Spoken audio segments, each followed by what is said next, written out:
우리 미담교회 우리 모든 성도님들께서 기도해 주셔서 선교하는 사역에 큰 힘이 되어지고 있습니다. 기도가 없다면 교회는 에너지를 잃어버린 것과 똑같이요. 여러분들은 이 전주에 계시면서 하나님을 알지 못하는 많은 분들에게 복음을 전하는 국내 선교사들입니다. 저는 언어가 다르고 환경이 다르고 피부가 다르고 살아가는 삶이 다른 마이크로네시아의 작은 군도 섬들을 향하여 하나님의 부르심을 받고 복음을 전하고 있습니다. 제가 37에 하나님의 부르심을 받고 갔는데 올해가 60입니다. 그러니 22년의 시간 동안에 하나님은 그 땅의 영혼을 향하여 복음을 전하길 원했고, 여러분 살다 보면 쉬운 게 어디 있겠습니까? 근데 어려울 때마다 생각나는 게 있습니다. 그리스도인들에게 있어서는요, 누군가 나를 위해서 기도해 주고 있구나. 미담교회 성도님들이 기도해 주고 있구나. 또 미담교회 성도님들이 정성을 다하여 선교의 예물을 하나님께 올려드리고 있고 그 물질과 더불어 복음을 전하고 있구나. 아무리 힘들고 어렵고 지쳐 있다 하더라도 기도하는 그 마음에 그 사랑을 받게 되면 다시 힘이 생겨요. 코로나로 2년 반 넘게 어려운 시간들을 보냈지만은 그래도 오늘 여러분들을 뵐 수 있는 것은 하나님의 은혜지요. 은혜는 하나님의 선물이요, 우리를 향한 하나님의 축복입니다. 마이크로네시아라고 하는 섬은 여러분 지도로 보면 하와이로부터 필리핀을 생각하면 됩니다. 그 사이에 있는 작은 섬들을 가르쳐서 마이크로네시아, 마이크로 작다는 뜻입니다. 여기에는 축이라는 섬도 있고 포나페라고 하는 섬도 있고 야비라고 하는 섬도 있고 또 팔라우라고 하는 섬도 있습니다. 이 모든 섬은 괌을 통하지 않고는 들어갈 수가 없어요. 배가 없어요. 비행기를 타고 가야 되는데 괌에서만 갈 수 있는 섬들입니다. 그래서 하나님께서 부르심을 받고 마이크로네시아의 선교사로 파송을 받고 괌의 센터를 두고 복음을 전해왔습니다. 그때 기도를 했습니다. 하나님, 언제까지 한국만 생각하고 할 수 있겠습니까? 괌에도 이민 와서 사는 분들이 한 4,000명에서 5,000명 정도 있습니다. 여기에도 전도하고 교회가 세워져서 많고 적고를 떠나서 함께 기도할 수 있고 함께 하나님 앞에 헌신의 예물도 드리고 또 가진 달란트를 가지고 이 마이크로네시아 사람들에게 복음을 전할 수 있는 그런 센터로 교회로 쓰임받도록 해달라고 기도를 했습니다.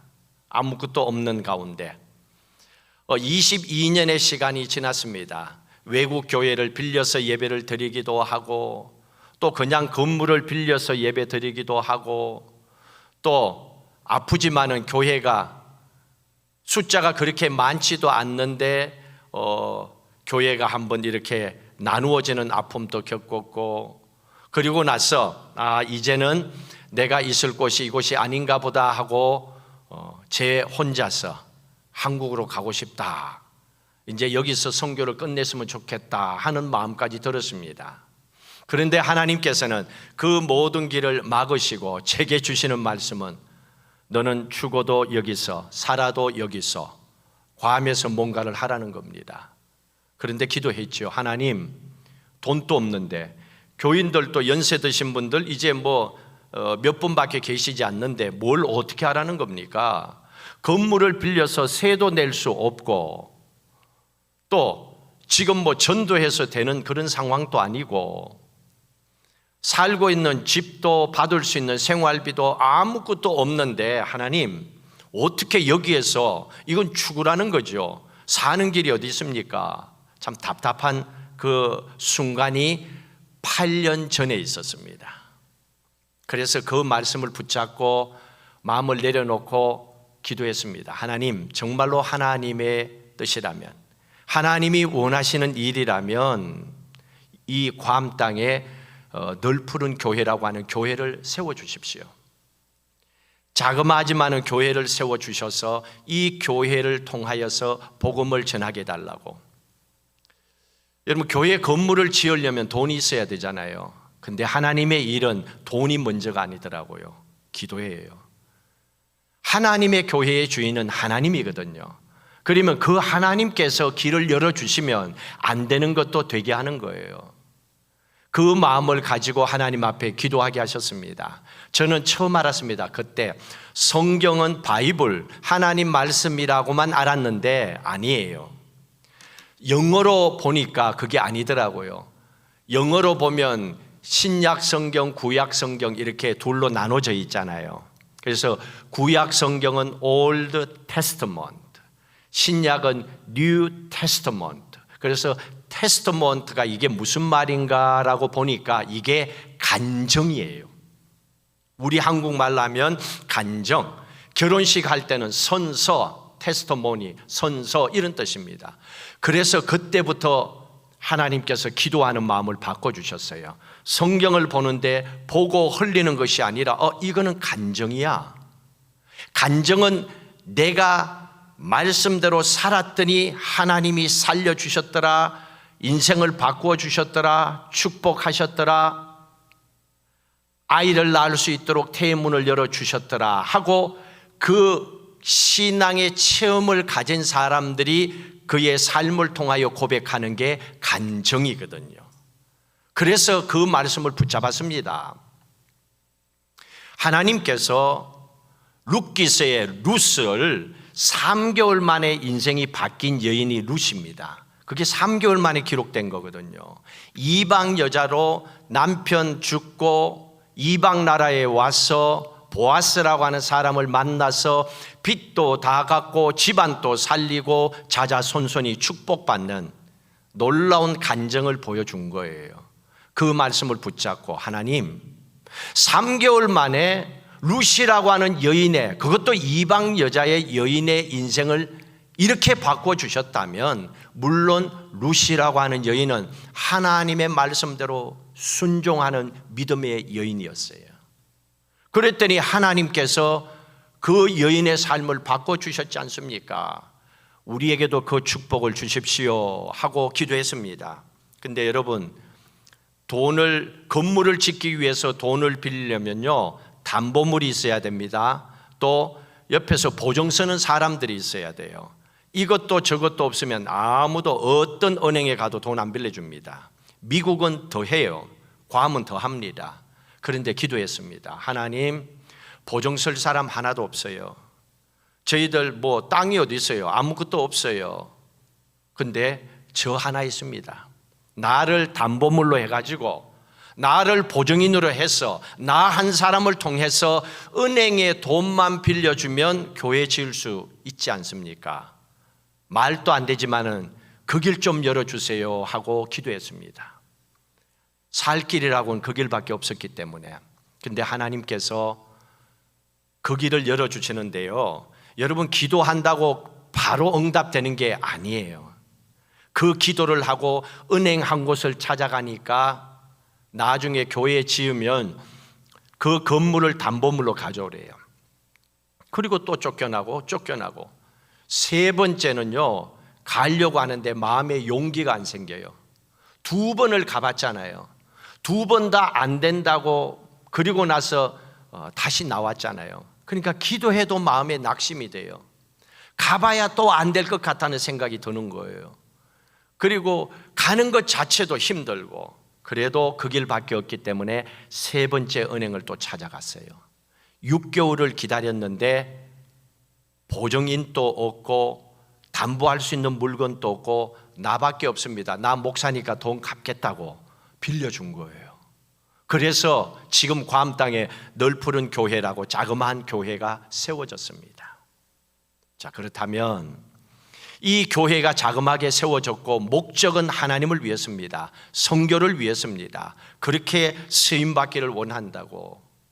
근데 빚을 졌으니 이 빚을 어떻게 갚을 거예요? 교인들도 없는데. 교인들을 통하여 할 수 있는 해결할 그 길이 없어요. 근데 제가 기도했죠. 이 교회는 하나님의 교회고 하나님께서 은행의 문을 여시고 하나님께서 교회를 세우셨습니다. 이제 갚는 것도 하나님이 해주셔야 됩니다. 그리고 교회가 짓기 전부터 지금까지 교인들에게 한 번도 그 헌금에 관한, 건축에 관한, 돈에 관한 얘기를 한 적이 없습니다. 왜냐고요? 교인들이 해결할 범위를 벗어난 거예요. 조금씩 모아서 해결할 수 있으면 해버리면 되지요. 근데 안 되는 거예요. 이미 이 사이즈는 우리 손을 떠났어요. 하나님이 해결해야 되는 거예요. 그래서 기도합시다. 저도 기도하고 감사하게 이제 1년 반 남았습니다.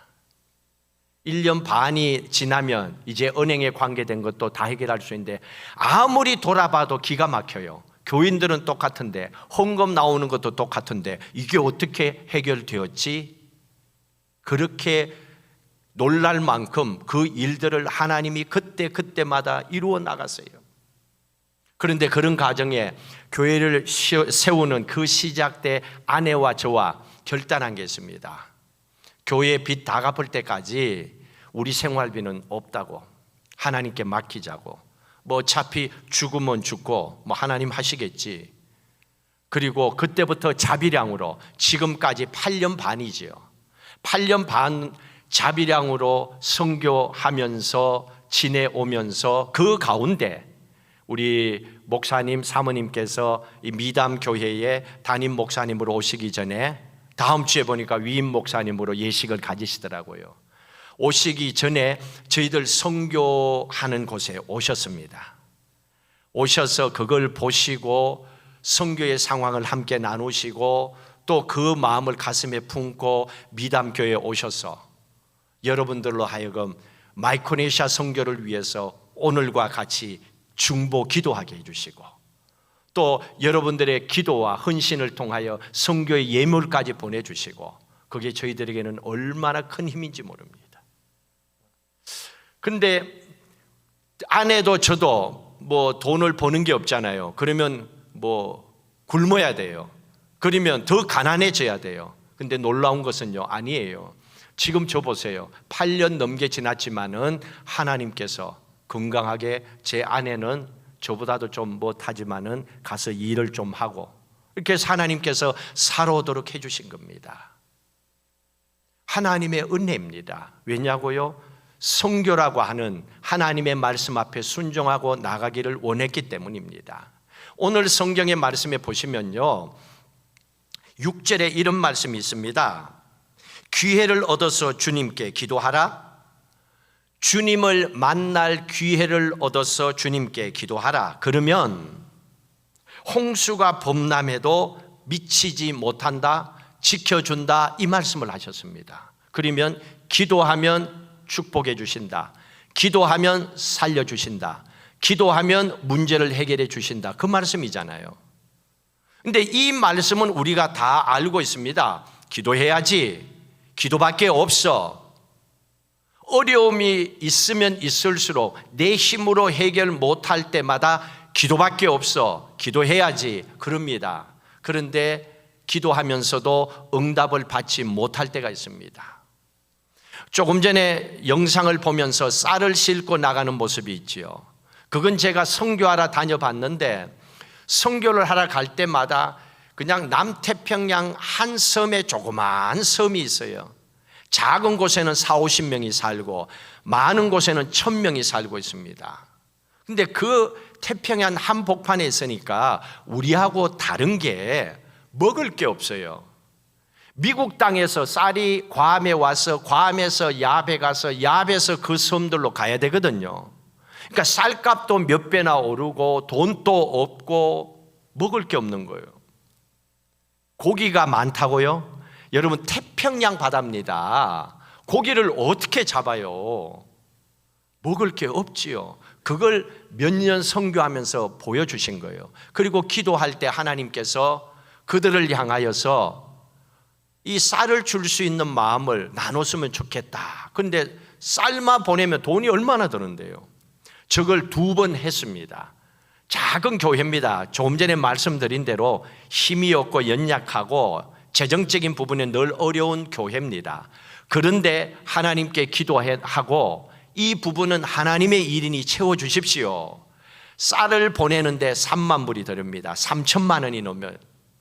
그거 한번 배로 싣고 뭐 하고 다 하는데 7천만 원이 넘어요. 어떤 사람은 저보고 이상하다고 그래요. 왜 그런데 쓸데없는 짓을 하냐고. 근데 제게는 쓸데없는 짓이 아니었어요.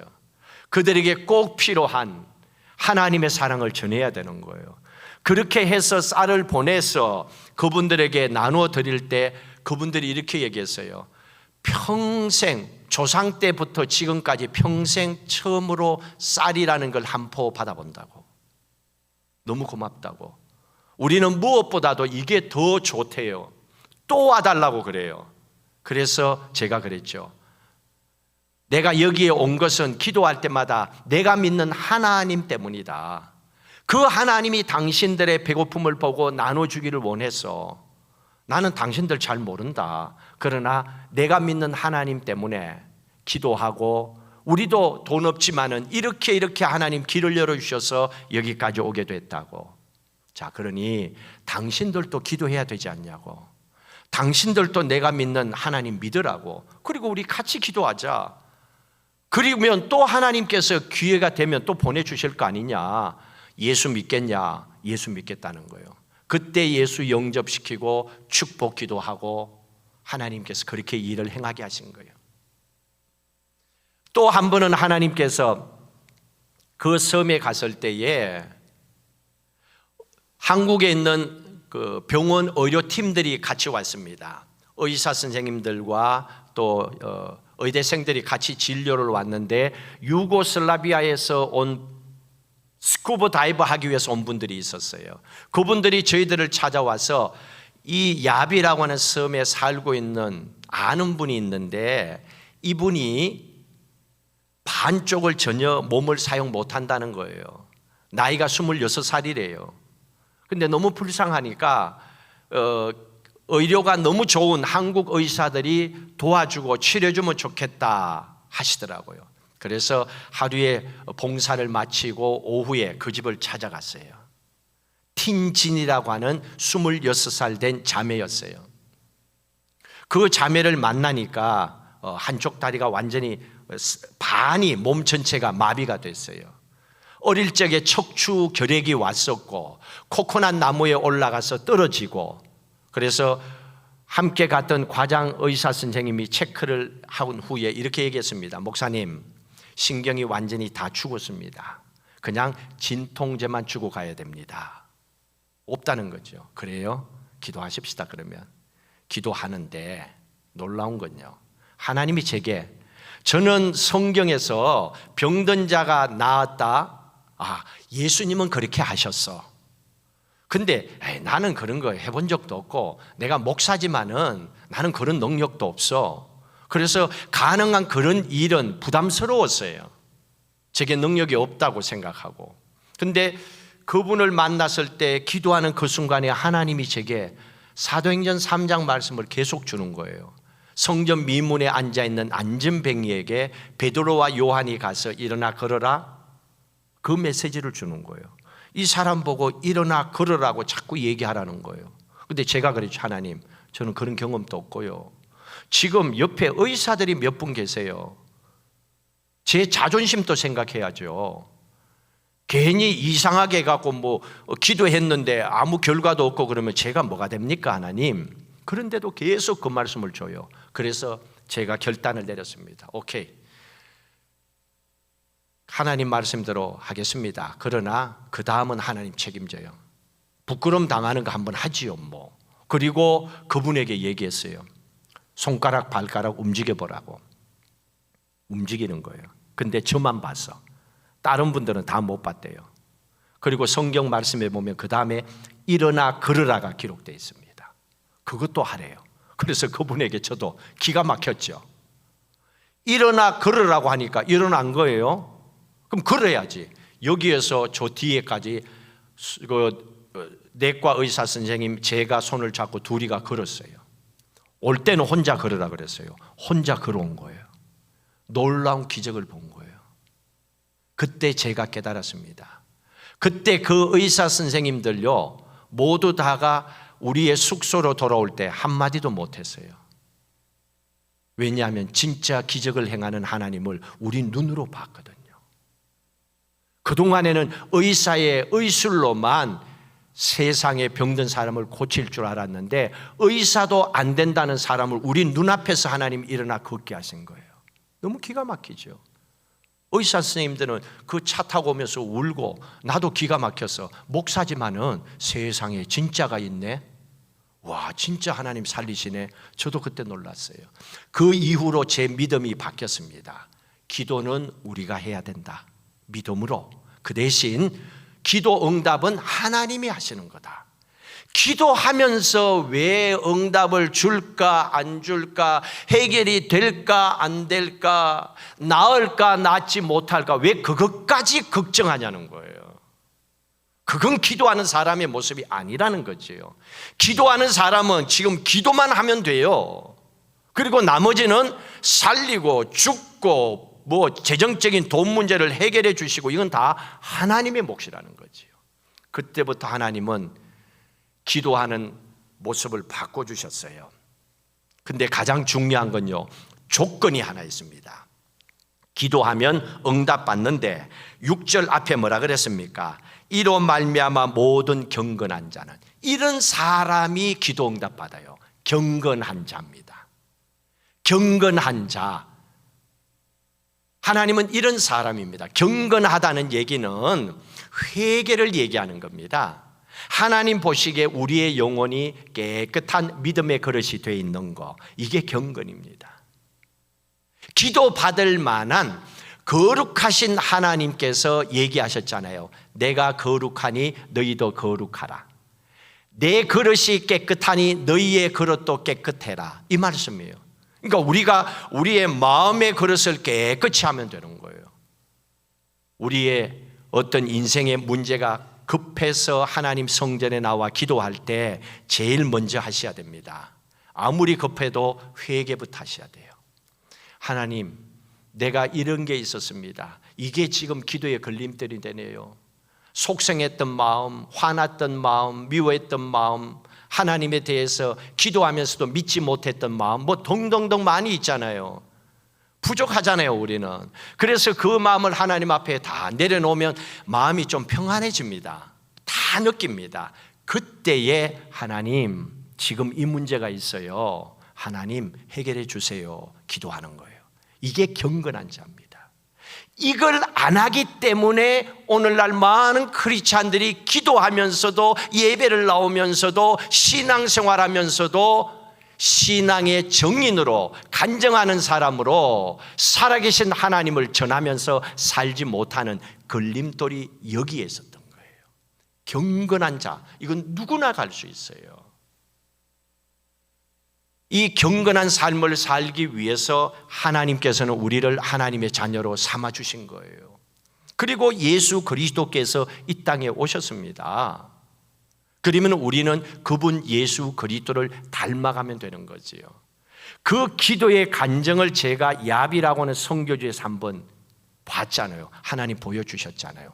두 번째로는요, 제가 있는 교회에 연세가 73세가 되신 어른이 계셨어요. 집사님이 계셨어요. 그분이요,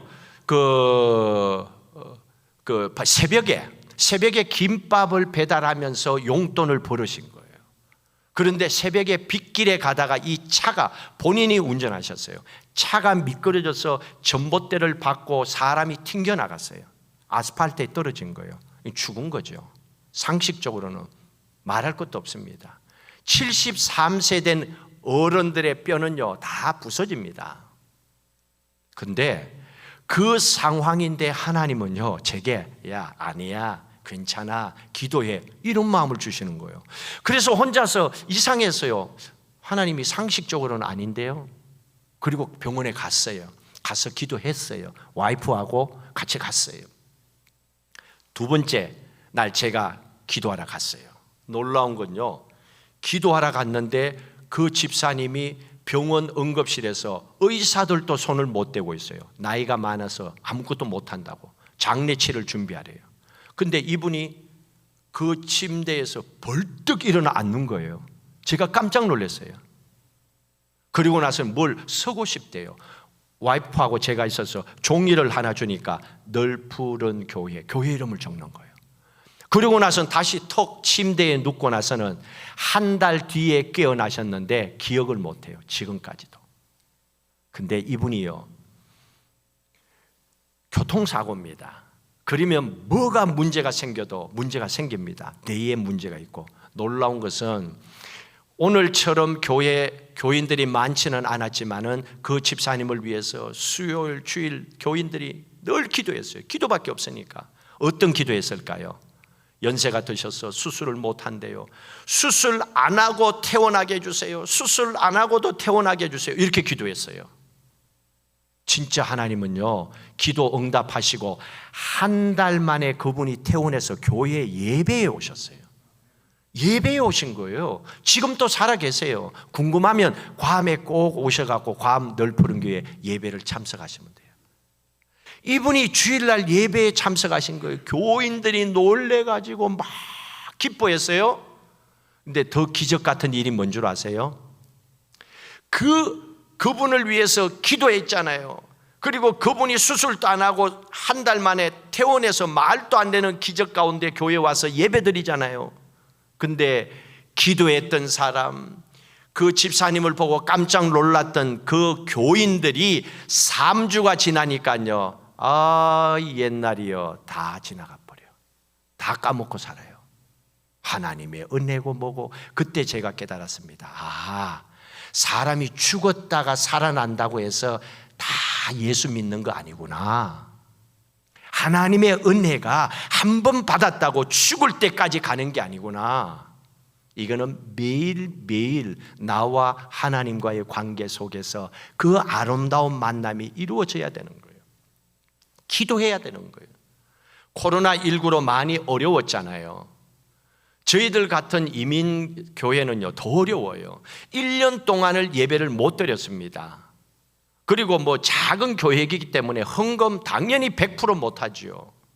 근데 조금 전에 말씀드린 것처럼 나가야 되는 은행이나 이렇게 줘야 될 돈들은 많잖아요. 저희들이 줘야 될 돈이요, 전기세 등등 다 하면요, 한 달에 저희들도 한 5,000불 이상, 500~600만 원은 그냥 나가야 돼요. 근데 그게 어디 있어요? 그러면 목사 입장에서 어떤 마음이 들까요? 이거 어떻게 해야 되지? 처음에 코로나 시작할 때 답답했어요. 그리고 하나님께 기도했어요. 똑같이 기도했습니다. 하나님, 이거 해결할 수 있는 건 제 손에 없습니다. 코로나 내가 만든 것도 아니고 내가 이겨낼 방법도 없고 코로나 때문에 생긴 이 문제를 해결할 길도 없다고. 하나님, 열방으로부터 일꾼을 좀 보내달라고. 코로나 때였어요. 코로나 때 누가 괌에 옵니까? 누가 이사를 옵니까? 그런데 저는 기도했어요. 그랬더니 와이프가 제보고 그래요. 코로나 때 누가 괌에 이사 오냐고.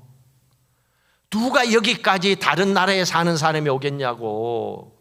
그래 얘기했어요. 그래서 제가 그랬어요. 맞다고.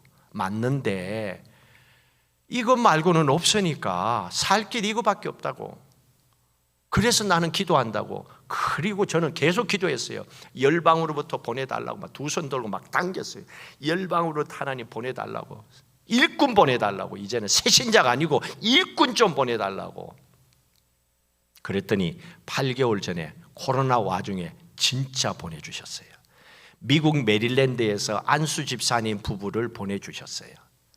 살려고 온 분은 아닌데 예배 드리고 나서 여기 살기로 결정하고 지금 그분들이 40년 동안에 성가대 지휘한 분이었어요. 그래서 교인들 한 20명 채 안 되는 교회 성가대를 만들어 갖고 주일날 성가대 하고 있어요 지금. 그러면 한 10명 이상 성가대 하면 밑에 앉은 사람은 나하고 몇 사람 안 돼요. 근데 얼마나 행복한지 몰라요. 안수 집사님 가정을 보내주셔서 열심히 함께 믿음 생활하게, 그것도 양이 안 차. 또 열방으로부터 하나님 일꾼 보내달라고. 지금 전쟁이 일어난 우크라이나에서 우리 집사님 가정이 오셨어요. 또 여기에 정착하셨어요. 이걸로 또 안 돼요. 또 하나님께 기도했어요. 열방으로부터 하나님 보내달라고. 그 다음에는 얼마나 급한지 저 중동에서 카타르에서 20년 이상 신앙생활 안수 집사님 가정을 보내셨어요. 지금 열심히 신앙생활합니다. 그리고 또 하나님께 기도했습니다. 하나님, 또 일꾼을 보내달라고 열방으로부터 한국에서 오셨어요. 젊은 가정이 이사를 오셨어요. 아내 되시는 분은 시민권자예요. 근데 괌에 살지를 않았어요. 근데 괌으로 오셨어요. 남편은 오리지널 한국 사람이에요. 근데 이분들이 와서 잠시 괌 보고만 가려고 하다가 저를 만났어요. 예배를 드렸어요. 제가 그랬지요. 가지 말고 여기서 영주권 신청하고 아들 하나 있으니까 앞으로 여기서 미국에 살라고. 지금 어려운 상황에 한국 간다고 특별한 해결책이 없다고. 근데 순종을 하고 그분이 진행을 했어요. 근데 보통 결혼으로 해서 시민권 신청하면 1년이 걸려요. 아무리 빨라도. 그리고 임시 영주권 2년 쓰고 그 다음에 진짜가 나오거든요.